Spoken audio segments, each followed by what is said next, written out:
ओम नमः शिवाय। आज भक्तों हम नौवें ज्योतिर्लिंग जी के बारे में प्रसंग सुनेंगे और यह प्रसंग जो है शिरोमणि सूत जी ऋषियों को और ब्राह्मणों को सुना रहे हैं। तो अब हम सुनते हैं। शिरोमणि सूत जी कहते हैं, अब मैं वैद्यनाथेश्वर ज्योतिर्लिंग का पापहारी महत्तम बताऊंगा। ध्यान से आप लोग सुनिए। पुलत्स्य कुल नंदन श्रीमान रावण ने सिद्धि के स्थानभूत हिमालय पर्वत से दक्षिण वृक्षों से भरे हुए वन में पृथ्वी पर एक बहुत बड़ा गड्ढा खोदकर उसमें अग्नि की स्थापना की और उसके पास ही भगवान शिव की स्थापित करके हवन आरंभ किया। ग्रीष्म ऋतु में वह 5 अग्नियों के बीच में बैठता, वर्षा ऋतु में खुले मैदान में चबूतरे पर सोता और शीतकाल में जल के भीतर खड़ा रहता। इस तरह 3 प्रकार से उसकी तपस्या चलती थी। इस रीति से रावण ने बहुत तप किया। विधि पूर्वक शिवजी जी की पूजा करके वह अपना एक एक सिर काटता और भगवान को समर्पित कर देता था। इस तरह उसने क्रमशः अपने 9 सिर काट डाले। जब एक ही सिर बाकी रह गया तब भक्त वत्सल भगवान शंकर जी संतुष्ट एवं प्रसन्न हो वहीं उसके सामने प्रकट हो गए।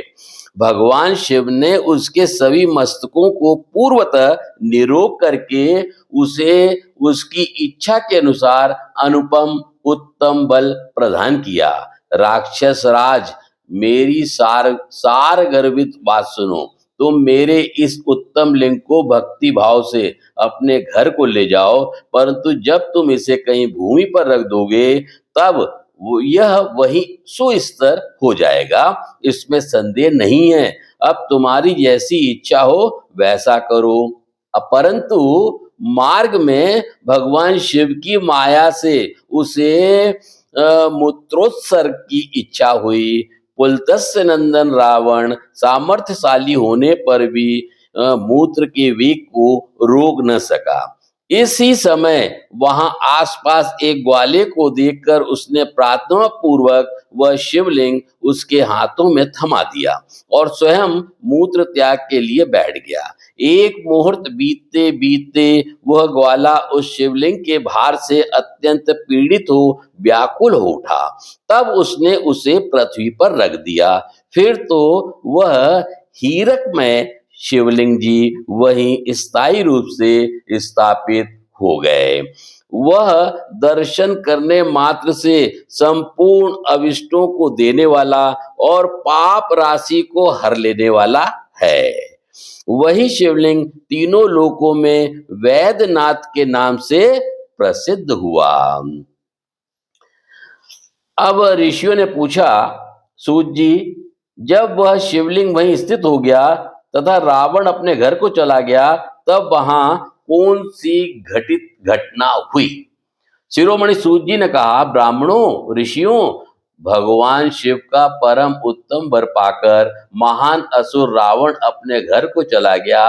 वहां उसने अपनी प्रिया से सब बातें कही और वह अत्यंत आनंद का अनुभव करने लगा। इधर इस समाचार को सुनकर देवता घबरा गए कि पता नहीं यह देवद्रोही महादुष्ट रावण भगवान शिव के वरदान से बल पाकर क्या करेगा।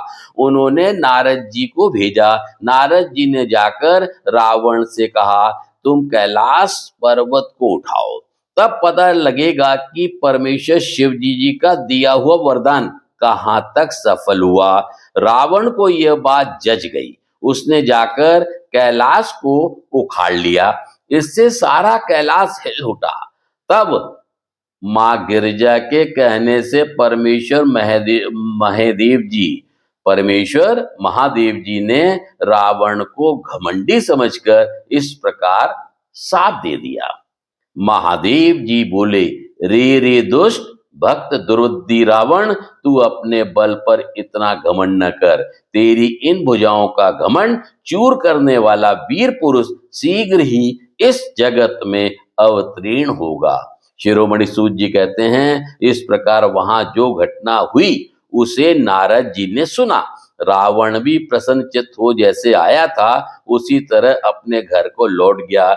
इस प्रकार वैद्यनाथेश्वर की कथा यहीं समाप्त होती है। मैं अपनी वाणी को विराम देता हूँ और जो आप सब लोग सुन रहे हैं उन्हें भगवान वैद्यनाथ जी का पूरा आशीर्वाद मिले। जो किसी कारण से नहीं सुन रहे हैं उन्हें भी वैद्यनाथ जी का पूर्ण आशीर्वाद प्राप्त हो। अब हम कल एक नए वीडियो के साथ आपके सामने प्रस्तुत होंगे और एक नए आपको ज्योतिर्लिंग के बारे में अगला प्रसंग सुनाएंगे। जब तक के लिए ओम नमः शिवाय, ओम नमः शिवाय, ओम नमः शिवाय।